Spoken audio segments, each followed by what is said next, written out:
Today we're going to be talking about Messiah in the lives of the major prophets. This was a challenging one because the major prophets have a lot of writings and there's a lot going on in all of their lives. So we're going to do the best we can to overview some of their lives and then to extract out, what we can. But once again, the purpose of this course is kind of to sensitize you to the idea that that all of the Old Testament is written, with Jesus in mind, And so as you go through and maybe read up on Isaiah or Jeremiah and some other study, once again, be sensitive to, those pictures and those images where we have Christ's ministry being portrayed before he ends up, coming to this earth. So we're going to talk about Isaiah. We're going to do Isaiah, Jeremiah, and Ezekiel. Okay? Mm-hmm. All right. And what I want to start off with is I have some pictures for you in the back of your study. I want to start off with where was the time of their ministry in regards to history. So I got to give you a little bit of backdrop. And this is wonderful. Okay. So we'll go ahead and expand this out just a little bit. All right. So Isaiah's ministry right here, if you look, is right here, 745 to 685. His actual ministry began at the time of Ahaz, and we're going to get into that, and that's in Isaiah chapter 7. He was called in Isaiah chapter 6. You remember that beautiful scene where he's caught up into heaven and he sees the throne room of God? That's Isaiah chapter 6. Okay, he was born in the time of Jotham. And you see, so there's the time from his life right here, 745 to 685.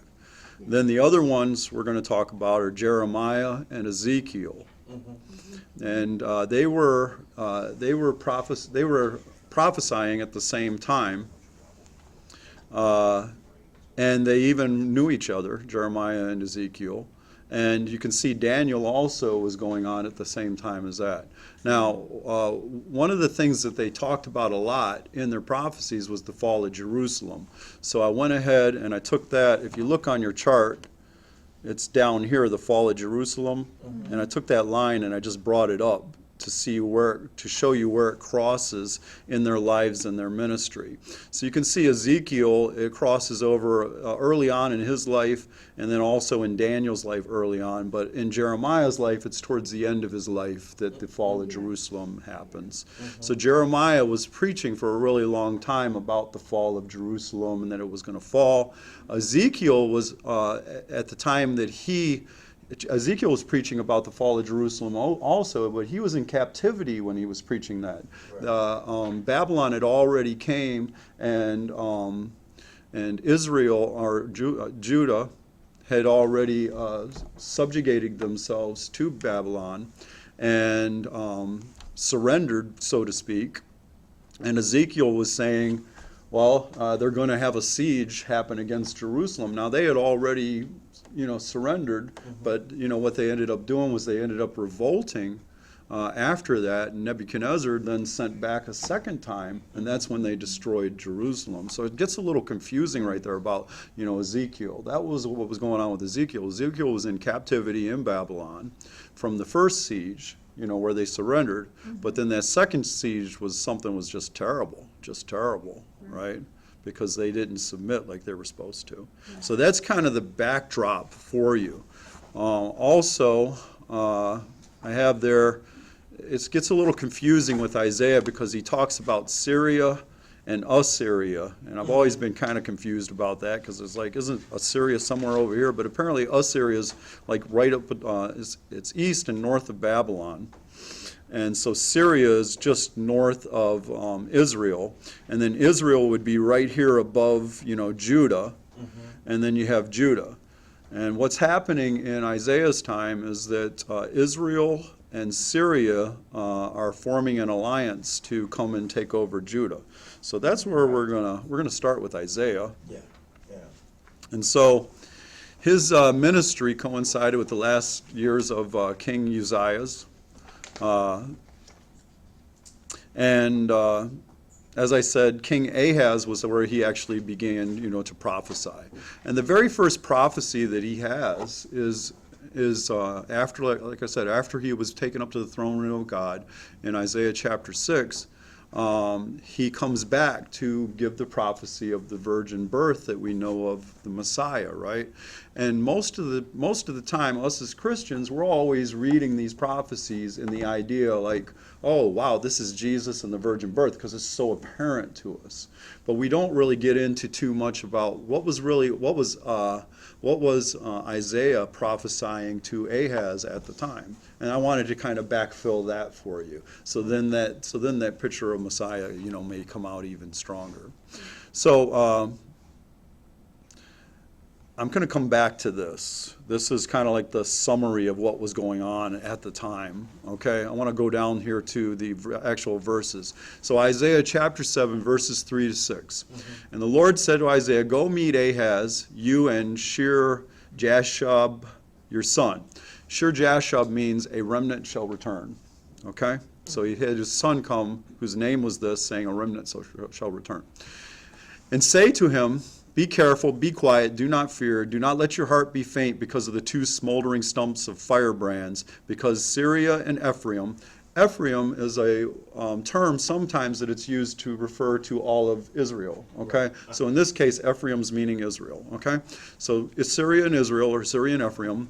"They have devised evil against you, saying, 'Let us go up against Judah and terrify it, and let us conquer it for ourselves.' Mm-hmm.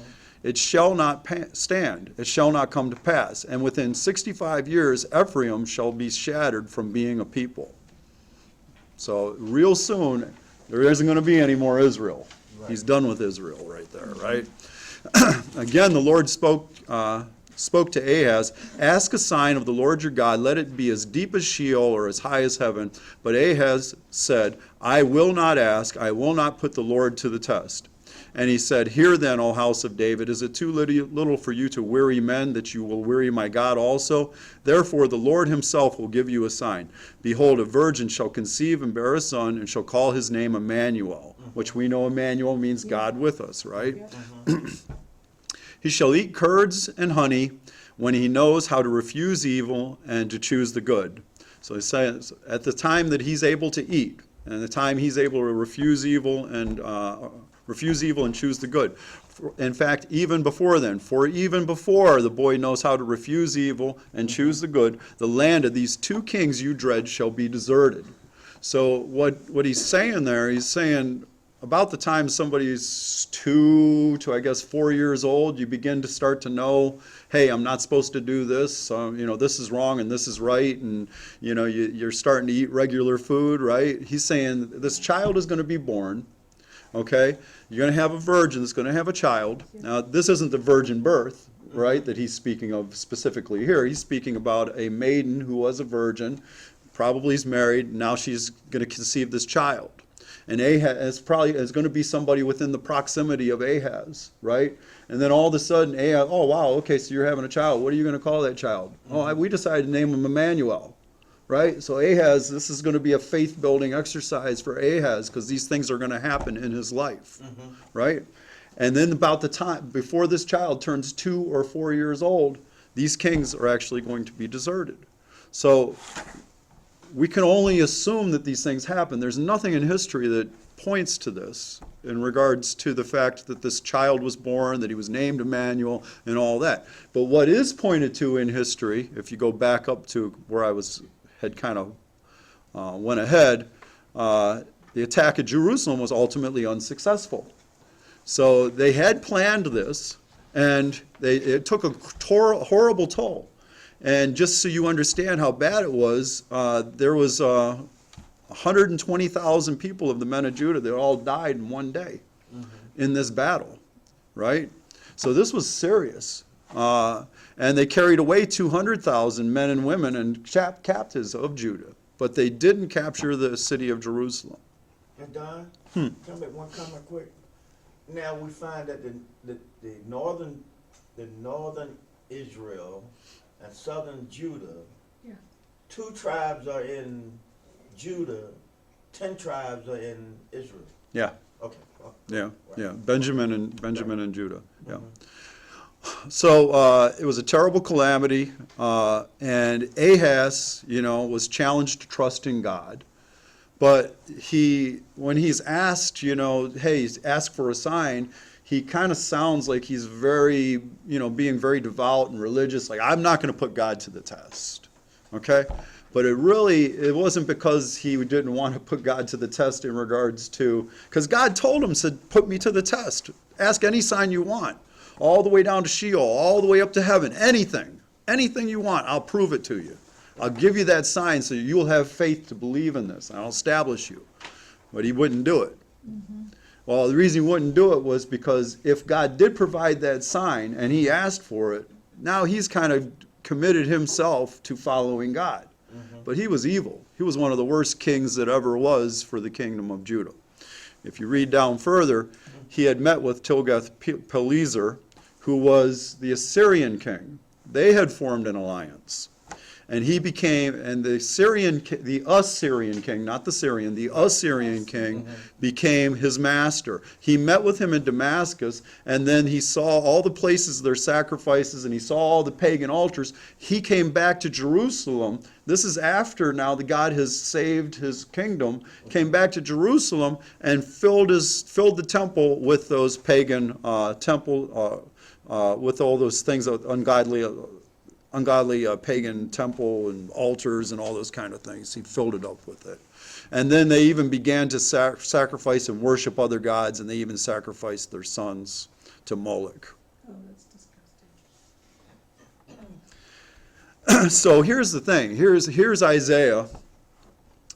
He comes, he gives this incredible sign, this incredible wonder. It happens in his household, and yet the leadership that he's bringing this sign to is so obstinate that they're going to follow in their ways, that they still continue on the course that they're at. Does that sound like anybody who we know? Jesus had the same thing happening with the ruling elite of his day, right? The Pharisees and the Sadducees. And they formed an unholy alliance too with Rome, when you think about it, right? Yeah, because they used Rome. Right. And eventually Rome brought in, I think the god Zeus was taken in, which was actually Little Boots was his name, Caligula, an image of Caligula's face on Zeus's body into the temple of God. Now that wasn't the leadership of them at that time, but it's interesting that that same kind of thing kind of follows. So you see these parallels. And so what's amazing about Isaiah is that out of all of the prophets, he spoke more about redemption and about the Messiah than any other prophet. And in fact, where did I have it in my notes, how many times he spoke where they were fulfilled? It's probably at the beginning. The Lord preached redemption Yes. under Isaiah's humiliation. Thank you. Page 2. There we go. Yeah. So he had at least 129 prophecies about Jesus that were fulfilled in his first advent. Now that's not including all the other prophecies that he has about Messiah and the end times and everything else. So his book is just full of prophecies, of messianic prophecies. And even the ones that are doom and gloom at the end also have the bright shining moment where Israel is redeemed. So he always preached this idea of Israel's redemption, and it was rejected. And in his humiliation, God had told him at one point in his ministry, he said, the Lord said to my servant, Isaiah has walked naked and barefoot for 3 years as a sign and a portent against Egypt and Cush. They were forming alliances with those two nations. So he had Isaiah walk around naked, and he was telling them that you're naked in your sins, and like I'm naked, the Lord is going to make these nations naked when they're held as captives. And when they see that those nations that they trusted in, rather than trusting into God, are carried away naked, they're going to be really worried about what's going to happen to themselves. But Isaiah, in the middle of his ministry, was told, for 3 years you're going to endure this humiliation of walking around naked. And, once again, we have the 3 in there too, don't we, right? Jesus' ministry being 3 years, and him suffering all the humiliation constantly with being attacked and belittled by the people who are going against him. So they both preached redemption. Both were killed unjustly by wicked rulers. There's an allusion to this in Hebrews chapter 11, verse 37, where it says that in the Heroes Hall of Fame, or the Hall of Fame of Faith, that some people were sawed asunder, or some people were sawed in two, right? Most people believe that they're referring to Isaiah in that. And the reason why they believe that is because Jewish tradition holds that Isaiah was sawed in two by Manasseh. And not only was he sawed in two by Manasseh, but if you look at the Jewish writings, and it's written in several places, but I only pulled out one of them in the Targum, it's quoted that he took refuge inside of a tree, and then the tree was sawn in half, and the prophet's blood spurt forth. Well, that's fascinating. Why did they saw him in Well, Manasseh hated Isaiah, because Manasseh was a terrible, wicked king. And he wanted him killed. And so they, from what is written in these traditions, Isaiah hid in a tree. They knew he was in a tree either because they saw his part of his robe kind of hanging out of it or something like that, or they saw him go in it, and then they sawed the tree in half. So it's fascinating, though, that once again, Jesus is said to have been hung on a tree, and it's his blood that gives us the redemption. And here's Isaiah. This isn't a Christian tradition. This is a Jewish tradition. So it's interesting that, once again, Jewish people who don't believe that Jesus is the Messiah pull in that similarity in their tradition. So it's kind of fascinating. But it's not necessarily biblical, so you have to take it with a grain of salt. Moving on to Jeremiah. So his life is known better than any other prophet. He was constantly preaching about the fact that they needed to submit to Babylon, that this was God was going to punish them, and they needed to submit for a period of time. And the people did not want to hear that we are God's people and God's going to save us. So there was all these false prophets that were constantly saying, no, this isn't going to happen. He's a false prophet, so don't listen to him. So they were living in that crisis time. And eventually what ends up happening is that God tells them, don't go down to Egypt, just submit yourself. They go down to Egypt, and it's believed that at that time he was killed in Egypt. So let's look at some of the similarities of his life. Both of them were called before they were born, right? So Jeremiah, it says, before I formed you in the womb, I knew you. And before you were born, I consecrated you. That means I set you apart, right? Before you were even born. And I appointed you as a prophet to the nations. Now we know that's true of Jesus because Jesus is the Logos. He's the Word that became flesh, right? And he was consecrated and appointed. And the plan was set into action. Both spoke God's words. Then the Lord put out his hand and touched my mouth. Jeremiah is speaking here. And the Lord said to him, behold, I have put my words in your mouth. And Jesus had mentioned many times in the New Testament that he was not speaking on his own behalf, but speaking by the words that God had given him. What he says, and that he was given a commandment to speak those words, what to say and what to speak.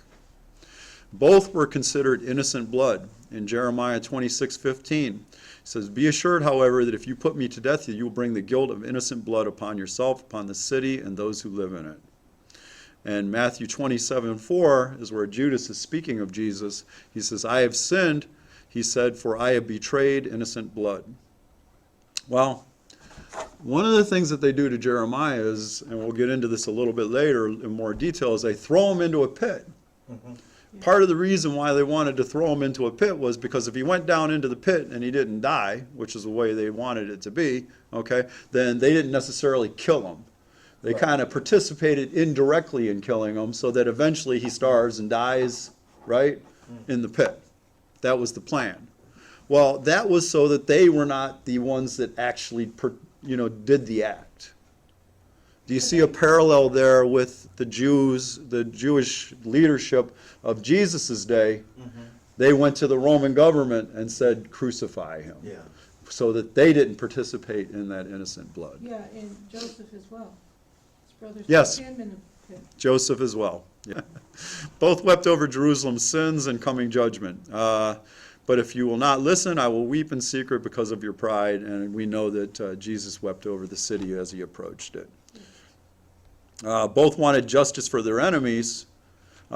Jeremiah sought vengeance and Christ sought for forgiveness. So in here, where they're kind of bringing this out that like we need justice, there is a contrast there. So that's kind of interesting. Both were accused of being mad. We know, we've talked a couple of times in this class now as we've gone over these parallels with the Messiah and the patriarchs and the prophets about Jesus being accused of being mad. And now we know also that Jeremiah was also accused of being mad. Both were accused of being self-appointed prophets. And in Jesus, they said, when he said, are you greater than Abraham? He died and so did the prophets. Who do you think you are? Mm-hmm. And both were mocked by their enemies as well as their brethren. You could have taken that and divided that into two different pieces, right? So I am mocked and ridiculed all day long. Everyone mocks me. And we know about Jesus' mocking with the soldiers and the whole thing that they played out when he was going into his persecution. The brethren and the enemies waited to catch him in the slip of the tongue.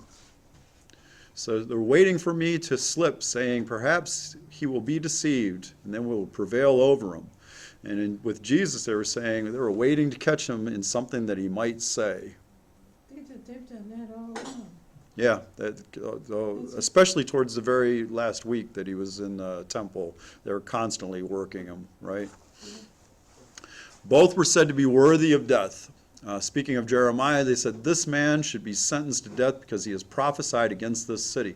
They considered him a traitor because, he was saying, hey, soldier, you need to lay down your arms. Mm-hmm. And, the king's saying, wait a second, I'm the commander-in-chief of the army here. They need to keep arms and stand guard, So he was considered a traitor. It's easy to see how he could be considered a traitor, right? Well, for Jesus, they said that he was worthy of death also, right? So, both were defended by some of God's spokesmen. Speaking of Jeremiah, there was people who said, he has spoken to us in the man of the Lord our God. And then John 10:21, others said, not just the blind man, others said, these are not the sayings of a man who's possessed by a demon. So there was people that did come to his defense, people that were following him and believed in him. Mm-hmm. Looks like I spelled literally wrong here, right? All right. Both were put out of the land of the living. So Jeremiah says, let us cut him. They said about Jeremiah, said, let us cut him off of the land of the living, that his name may be remembered no more. And in Isaiah, it's prophesied that he was cut off out of the land of the living. Both were led as a lamb to the slaughter. In Jeremiah, he says, I had been like a gentle lamb led to the slaughter. You can see that, there's a huge image here about, Jeremiah and the Messiah. All throughout the book, all throughout. Both were conspired against to be killed secretly, okay? But O Lord, about all their plots to kill me. And then with Jesus, so from that day, they plotted to take his life. And Jesus had actually, if you remember, right before he did the resurrection and the life, the bringing up of Lazarus, he had actually been in a town away from Bethany because they had sought his life. No, it was after that too that they sought his life too. But even before that, they sought his life because Thomas, doubting Thomas, says to him, he says, we can't go back there because they're going to kill you. Mm-hmm. And then Jesus says, and then later on, Jesus says, yeah, we're going to go back there. And then Thomas, well, let us all go that we could die together. I don't think he's doubting Thomas. I think he's cynical Thomas is really what I think he is, Anyhow. I was afraid that we might not get through it, Jeremiah. Anyhow, so Jeremiah, one of those scenes that really plays out big in Jeremiah is when he's thrown into that well. And then that's supplemented by Lamentations and Psalms. So you can read about it when he's thrown into the well in the book of Jeremiah, but I wanted you to see what was going on. Because when he's thrown into the well and then he's taken out, that's a picture of the resurrection of Jesus. Okay? So in Lamentations, he says, I have been hunted like a bird who were my enemies without a cause. So they're enemies without a cause. They have no reason to do this. They flung me alive into the pit and cast stones on me.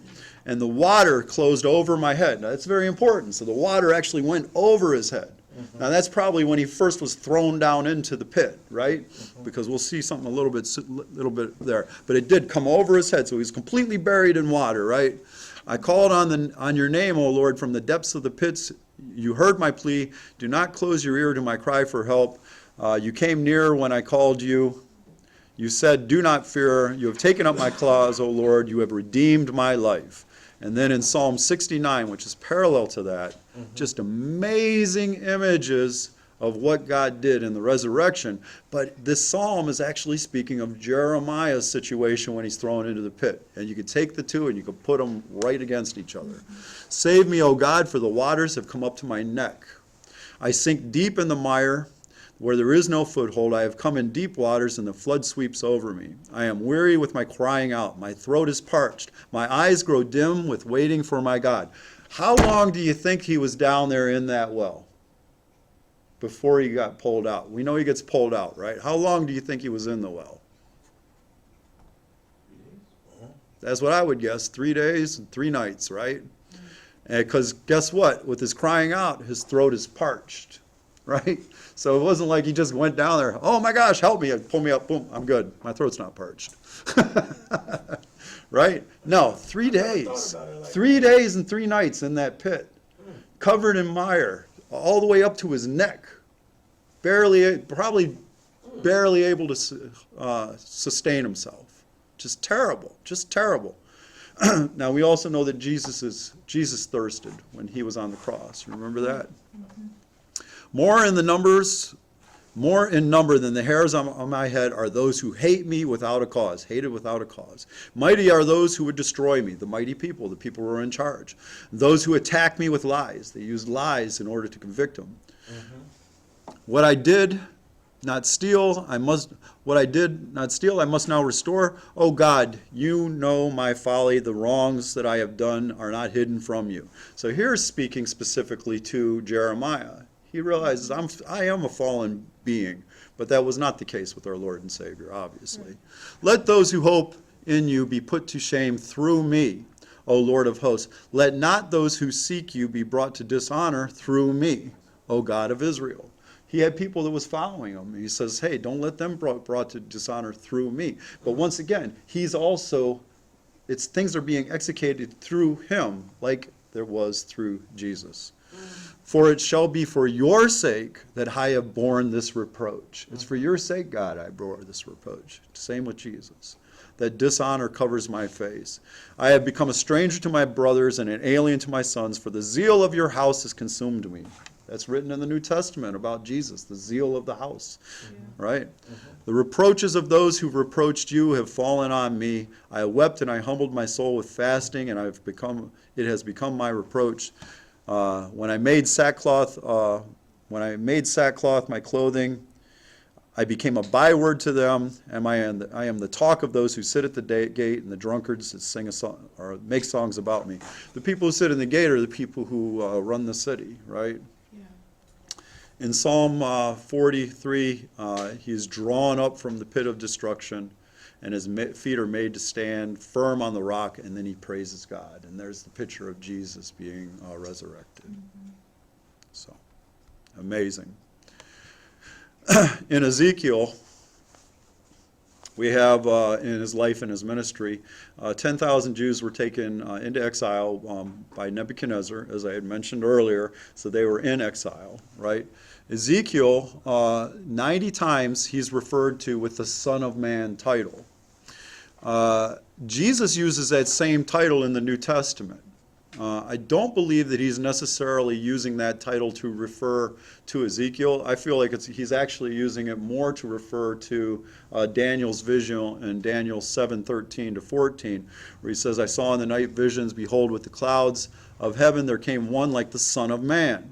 And he came to the Ancient of Days and was presented before him, and to him was given dominion and glory and a kingdom that all the people and all the nations and languages should serve him. His dominion is an everlasting dominion, which shall not pass away, and his kingdom is one that shall not be destroyed. Nevertheless, the fact that Ezekiel is constantly referred to as the Son of Man, there is some comparisons. And I think that the primary point that God's making when he's speaking to Ezekiel as Son of Man is that you're a man and I'm God. Okay? So I think that that's really what the contrast is there with Ezekiel. Nevertheless, Ezekiel, more than all of God's other prophets, he was in captivity. And when it was his time to minister to the house of Israel, right? And that was the same situation with Israel when Jesus came to minister to Israel. They were in Rome's captivity, but on top of that, in a larger sense, the whole human race was in captivity because of Adam's sin. Right. Right? So we see these parallels, right? Ezekiel's visions of the throne of God are probably more detailed and had strengthened his faith, and nobody's seen the kingdom of heaven except for the Son of God. So we know that Jesus had a much stronger vision than any person that's ever walked the earth. The Lord's assignments to Ezekiel were laid out in considerable detail, and they were compiled with great intensity, and we have that same parallel with Jesus. And if you look at the bullets, and the verses to the left are out of Ezekiel, and then the verses to the right are cited with the book and the verse number. Okay, so the verses here are Ezekiel, right? Tell me again, what is the numbers on the left? Ezekiel. Okay. So Ezekiel 2:1, stand up in here. And this is the cross. Then the cross reference is where that same type of thing is said to Jesus, right? So stand up in here. I will send thee as a messenger to the rebellious nations. Do not be afraid of the rebellious house. Speak whether they hear or whether they forbear. Made you a watchman. Prophesy against their evil practices. Declare to Jerusalem all of her abominations. There's a whole list of them, and we're not gonna go through every single one of them. And I was concerned because I had 3 prophets to go through, so I didn't really pull any of these parts out, and I knew that we were pulling some detail out of Jeremiah. So just to end, the life of Jesus makes apparent that as a human servant, he kept and fulfilled every aspect of God's will for him. No other human servant could have done this. All others inherited sins, were themselves undone, imperfect, unrighteous. But here the Son of Man, a perfect human Son of God, truly and holy man, possessing a relationship to the whole human race through his mother Mary.